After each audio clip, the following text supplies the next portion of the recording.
Hi hello ನಮಸ್ಕಾರ ಸ್ನೇಹಿತರೆ. ಕೋರ್ಟ್ನಲ್ಲಿ ವಿಡಿಯೋ ಟೆಲಿಕಾಸ್ಟ್ ಆಗ್ತದೆ. ವಿಡಿಯೋ ಔಟ್ ಆಗೋದ್ರ ಜೊತೆಗೆ ಲಕ್ಷ್ಮಿಯ ಮಹಾಸಂಚು ಕೂಡ ಬಟಾಬೈಲ ಆಗ್ತದೆ. ಈ ಕಡೆ ಲಕ್ಷ್ಮಿನೇ ಇಲ್ಲಿ ಡೆವಿಲ್ ಆಗಿ ಕಾಣಿಸ್ತಿದ್ದಾಳೆ, ವಿಲ್ಲನ್ ಆಗಿ ಕಾಣಿಸ್ತಿದ್ದಾಳೆ.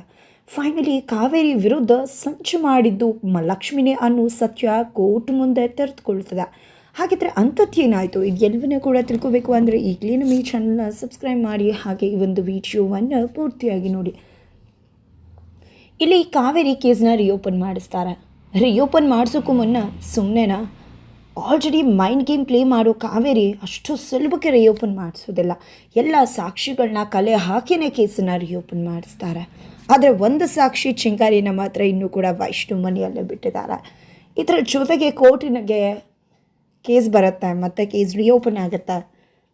ಪಾರ್ಥಸಾರಥಿ ಮತ್ತು ಸೌದಾಮಿನಿ ನಡುವೆ ಒಂದಷ್ಟು ವಾದಗಳು ಕೂಡ ಆಗುತ್ತೆ. ಗಿರಿಜಾ ವಿಷಯವಾಗಿ ವಾದ ಆಗುತ್ತೆ. ಗಿರಿಜಾ ಸಾಕ್ಷಿನ ಮುಂದಿಟ್ಟು ವಾದ ಮಾಡ್ತಾರೆ ಸೌದಾಮಿನಿ ಲಕ್ಷ್ಮಿನ ಲಾಕ್ ಮಾಡೋದಕ್ಕೋಸ್ಕರ. ಗಿರಿಜಾ ಒಂದು ಸಾಕ್ಷಿನೇ ಒಂದು ಟೊಳ್ಳು ಮಾಡೋದಕ್ಕೋಸ್ಕರ. ಬಟ್ ಅದು ಸಾಧ್ಯ ಆಗೋದಿಲ್ಲ. ಅವರ ಹಾಕಿದ್ದಂಥ ಆ ಒಂದು ಸ್ಟೆಪ್ಪನ್ನು ಹಾಗೆ ಬ್ರೇಕ್ ಮಾಡ್ತಾರೆ ಪಾರ್ಥಸಾರಥಿ. ಆ ಒಂದು ಪಾಯಿಂಟ್ ಹಾಗೆ ಹೊರಗಡೆ ಹೋಗುತ್ತೆ. ಬಟ್ ಅದು ಒಂದೇ ಸಾಕ್ಷಿ ಇರ್ತಿಲ್ಲ. ಸೌದಾಮಿನಿ ಜೊತೆ ಮತ್ತೊಂದು ಬಲವಾದ ಸಾಕ್ಷಿ ಜೊತೆ ಬಂದಿದ್ದಾರೆ. ಆ ವಿಷಯವಾಗಿ ಲಕ್ಷ್ಮಿ ಹತ್ರ ಬಂದು ಕೇಳ್ತಾರೆ, ಸೆಂಟ್ರಲ್ಲಿ ಏನಾಯಿತು, ಹೇಗೆ ಅಟ್ಯಾಕ್ ಆಯಿತು ನಿಮ್ಮ ಮೇಲೆ ಅಂತ. ಆಗ ಅಟ್ಯಾಕ್ ಆಗಿದ್ದು pin to pin details, it means Ravana ದಹನದಲ್ಲಿ ಏನಾಯಿತು ಅನ್ನೋದನ್ನು, ಕೀರ್ತಿ ಬಂದು ಕಾಪಾಡಿದ್ದನ್ನು ಎಲ್ಲವನ್ನೂ ಕೂಡ ಪಿನ್ ಟು ಪಿನ್ ಡೀಟೇಲ್ಸಲ್ಲಿ ಹೇಳ್ತಾರೆ ಲಕ್ಷ್ಮಿ. ತಕ್ಷಣಕ್ಕೆ ಈ ಕಡೆ ಹೇಳೋದು ಸೌದಾಮಿನಿ, ಕೀರ್ತಿ ಇಸ್ ದ ಐ ವಿಟ್ನೆಸ್, ಕೀರ್ತಿನೇ ನಾವು ಕಟಕಟೆಗೆ ಕರಿಬೇಕಾಗತ್ತೆ ಅಂತ. ಇದಕ್ಕೆ ಪಾರ್ಥಸಾರಥಿ ಅಬ್ಜೆಕ್ಷನ್ ಆಗ್ತಾರೆ. ಬಿಕಾಸ್ ಅವರು ತುಂಬ ಚೆನ್ನಾಗಿ ಗೊತ್ತು ಕೀರ್ತಿಗೆ ಯಾವುದೂ ನೆನಪಿಲ್ಲ ಅಂತ, ಬಂದರೆ ಖಂಡಿತ ಕೇಸ್ ಖುಲಾಸೆ ಆಗಿಬಿಡುತ್ತೆ ಅಂತ. ಬಟ್ ಅಬ್ಜೆಕ್ಷನ್ ಓವರ್ ರೂಲ್ಡ್ ಆಗುತ್ತೆ. ಬಿಕಾಸ್ ರೂಲ್ಡಿಂದ ಆಚೆ ಇರುತ್ತೆ. ಬಿಕಾಸ್ ಐ ವಿಟ್ನೆಸ್ ಕೇಸ್, ಈ ಒಂದು ಕೇಸಲ್ಲಿ ಐ ವಿಟ್ನೆಸ್ ಕೀರ್ತಿ ಆಗಿರೋದ್ರಿಂದ ಕೀರ್ತಿನ ಕರೀಲೇಬೇಕು ಅಂತ ಜಡ್ಜ್ ಕೂಡ ಹೇಳ್ತಾರೆ.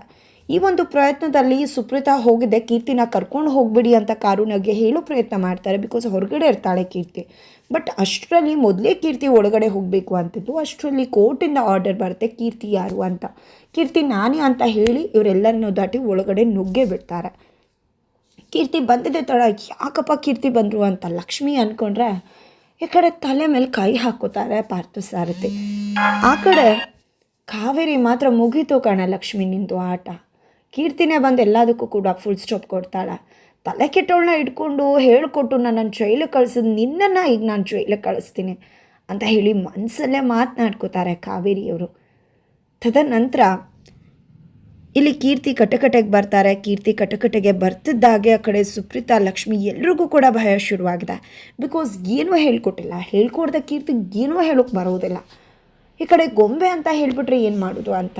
ಈ ಕಡೆ ಸೌದಾಮಿನಿಯವರು ಬಂದಿದ್ದೆ, ನಿಮ್ಮ ಹೆಸರೇನು ಅಂತಿದ್ದಾಗೆ ಭಯ ಶುರುವಾಗುತ್ತೆ ಎಲ್ರಿಗೂ ಕೂಡ. ಬಟ್ ಕೀರ್ತಿ, ನನ್ನ ಹೆಸರು ಕೀರ್ತಿ ರಘುವೀರ್ ಅಂತ ಹೇಳ್ತಾಳೆ. ನನ್ನಮ್ಮ ಕಾರುಣ್ಯ, ನನ್ನ ಅಪ್ಪ ರಘುವೀರ್ ಫಾರಿನಲ್ಲಿದ್ದಾರೆ. ಎಲ್ಲವನ್ನ ಕೂಡ ತುಂಬ ಚೆನ್ನಾಗಿ ಮ್ಯಾನೇಜ್ ಮಾಡಿಬಿಡ್ತಾಳೆ. ಎಲ್ರಿಗೂ ಖುಷಿ ಆಗಿಬಿಡುತ್ತೆ, ವಾವ್ ಸೊಪ್ಪು ಅಂತ. ಅದಕ್ಕೆ ಕಾರಣ ಲಕ್ಷ್ಮಿ ಮೇಲಿನ ಪ್ರೀತಿ. ಕೀರ್ತಿಗೆ ಗೊತ್ತಿರೋದು ಒಂದೇ, ಲಕ್ಷ್ಮಿಗೆ ಹರ್ಟ್ ಆಗಬಾರ್ದು ತನ್ನಿಂದ ಅಂತ. ಹಾಗಾಗಿ ಅಲ್ಲಿ ಸುಪ್ರೀತಾ ಬಂದು ಹೆಡ್ವಟ್ ಮಾಡಿಬಿಟ್ರೆ ಇವಳು ಏನು ಮಾಡೋದು ಅನ್ನೋ ಒಂದು ಮಾತನ್ನು ಮನಸ್ಸಲ್ಲಿ ಇಟ್ಕೊಂಡು ಲಕ್ಷ್ಮಿ ಏನನ್ನು ಹೇಳ್ಕೊಟ್ಟಿದ್ದೋ ಎಲ್ಲವನ್ನ ನೆನಪು ಮಾಡಿಕೊಂಡು ಹೇಳೋಕ್ಕೆ ಮುಂದಾಗ್ತಾಳೆ ಕೀರ್ತಿ. ಇದು ನಿಜವಾಗ್ಲೂ ಕೂಡ ಕಾವೇರಿ ಸೌದಾಮಿನಿಗೆ ಶಾಕ್ ತರಿಸುತ್ತೆ. ಏನಪ್ಪ ಇದು ತಲೆ ಕೆಟ್ಟಿದೆ ಅಂತ ಹೇಳ್ತಾರೆ, ಇವಾಗ ನೋಡಿದ್ರೆ ಇಷ್ಟು ಚೆನ್ನಾಗಿ ಸಾಕ್ಷಿ ಹೇಳ್ತದಾಳೆ, ಇವಳು ಇಟ್ಕೊಂಡು ನಾವು ಹೆಂಗೆ ವಾದ ಮಾಡಿಸೋದು ಅಂತ. ನನಗೆ ಬಂದಿರುವ ಇನ್ಫಾರ್ಮೇಷನ್ನೇ ತಪ್ಪಾಗಿಬಿಟ್ಟಿದ್ಯಾ ಅನ್ನೋಷ್ಟು ಮಟ್ಟಿಗೆ ತಲೆ ಕೆಟ್ಟು ಹೋಗುತ್ತೆ ಅವ್ರಿಗೆ.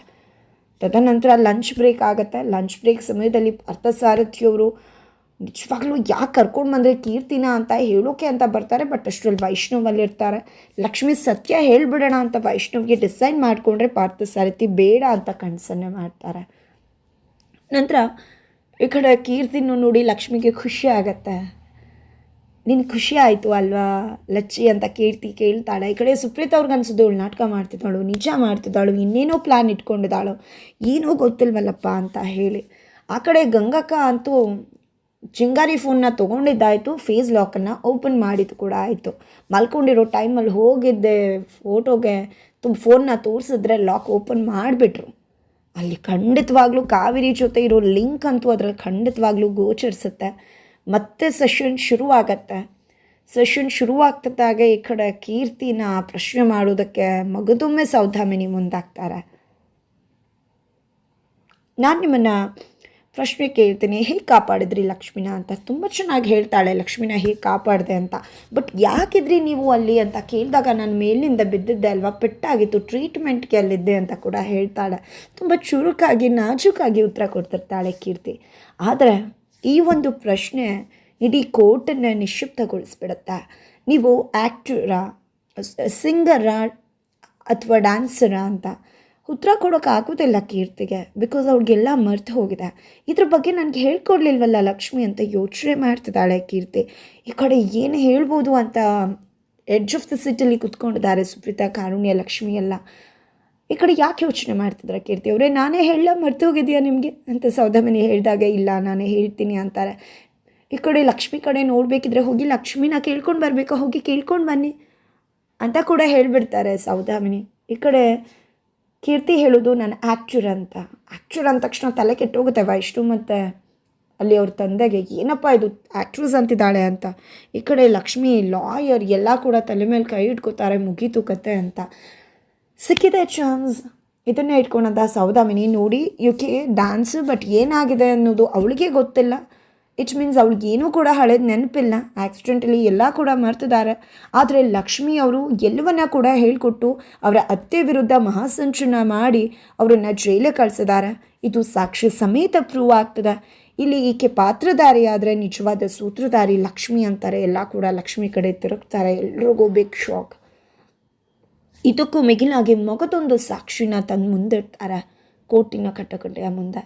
ಅಂದು ಲಕ್ಷ್ಮಿ ವೈಷ್ಣವ್ ಜೊತೆ ಮನಬಿಚ್ಚಿ ಎಲ್ಲವನ್ನ ಹೇಳ್ಕೊಂಡಿತ್ತು. ಕೀರ್ತಿ ನನ್ನ ಮೈ ಮೇಲೆ ಬಂದಿದೆ ಅಂತ ನಾಟಕ ಮಾಡಿದೆ ಕಾವೇರಿ ಅತ್ತೆಯಿಂದ ಸತ್ಯ ಬಾಯಿ ಬಿಡಿಸೋಕೆ. ನನ್ನ ಮೈ ಮೇಲೆ ಏನೂ ಬಂದಿರಲಿಲ್ಲ, ನಾನು ಆಡಿದ್ದು ನಾಟಕ ಅಂತ. ಆ ಒಂದು ವಿಡಿಯೋ ಕೋರ್ಟಿನಲ್ಲಿ ಪ್ಲೇ ಆಗ್ತಿದ್ದಾಗೆ ವೈಷ್ಣವ್, ಹಾಗೆ ಲಕ್ಷ್ಮಿ, ಸುಪ್ರೀತಾ, ಲಾಯರ್, ಕೃಷ್ಣಕಾಂತ್ ಎಲ್ಲ ಕೂಡ ಶಾಕ್. ಆದರೆ ಈ ಕಡೆ ಕಾವೇರಿ ನಗ್ತಿದ್ದಾರೆ, ಗೆದ್ದೆ ಅನ್ನೋ ಉತ್ಸಾಹದಲ್ಲಿದ್ದಾರೆ. ಮುಗಿತು ಕತೆ, ಚಾಪ್ಚೋ ಕ್ಲೋಸ್ ಲಕ್ಷ್ಮಿದು. ಅಲ್ಲೇ ಗೊತ್ತಾಗ್ತದೆ ನಾಟಕ ಮಾಡಿದ್ದಾರೆ ಅಂತ. ಎಲ್ಲ ರೀತಿಯಲ್ಲೂ ಬ್ಲಾಕ್ ಮಾಡ್ತಾರೆ ಸೌದಾಮಿನಿ.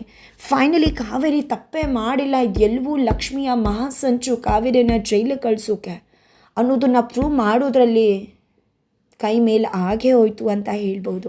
ಒಂದು ಪಕ್ಷ ನಿಜವಾಗ್ಲೂ ಕೋರ್ಟಿನ ಜಡ್ಜ್ಮೆಂಟ್ ಕಾವೇರಿ ಪರವಾಗಿ ಬಂದು ಬಿಡುಗಡೆ ಆದರೆ ಖಂಡಿತ ಲಕ್ಷ್ಮಿ ಜೈಲಿಗೆ ಹೋಗೋ ಚಾನ್ಸಸ್ ಇದೆ. ಬಿಕಾಸ್ ಕಾವೇರಿಯವರು ಮಾನನಷ್ಟ ಮೊಕದ್ದಮೆ ಹಾಕ್ಬೋದು. ಈ ಒಂದು ಕೇಸಲ್ಲಿ ತಾನು ತಪ್ಪು ಮಾಡಿ ಇನ್ಯಾರನ್ನೂ ಸಿಕ್ಸಿರೋ ಕಾರಣಕ್ಕೋಸ್ಕರ ಲಕ್ಷ್ಮಿ ಜೈಲಿಗೆ ಹೋಗೋ ಸಂದರ್ಭ ಬರ್ಬೋದು. ಹಾಗಿದ್ರೆ ನಿಜವಾಗ್ಲೂ ಕಾವೇರಿ ರಿಲೀಸ್ ಆದರೆ ಲಕ್ಷ್ಮಿ ಜೈಲಿಗೆ ಹೋಗ್ತಾರಾ? ಈ ಕಡೆ ನಿಜವಾಗ್ಲೂ ಕೂಡ ಕೀರ್ತಿ ನೆನಪೇ ಇರೋದಿಲ್ವಾ, ನೆನಪು ಬರೋದೇ ಇಲ್ವಾ ಕೇಸ್ ಮುಗಿಯೋದ್ರೊಳಗೆ? ಅಥವಾ ಏನಾದರೂ ನೆನಪಿನ ಶಕ್ತಿ ಬಂದು ಕಾವೇರಿ ಮಾಡಿದ ಎಲ್ಲವನ್ನ ಕೂಡ ಬಂಡವಾಳನ ಬಟಾಬೈಲ್ ಮಾಡ್ತಾರ? ಆ ಕಡೆ ಸುಬ್ಬಿ ಫೋನಿಂದ ಏನು ಯೂಸ್ ಆಗಬಹುದು, ಚಿಂಗಾರಿ ಫೋನಿಂದ? ಇದೆಲ್ಲವನ್ನ ಕೂಡ ತಿಳ್ಕೊಬೇಕು ಅಂದರೆ ಮುಂದಿನ ವೀಡಿಯೋಗೆ ವೇಚ್ ಮಾಡಿ.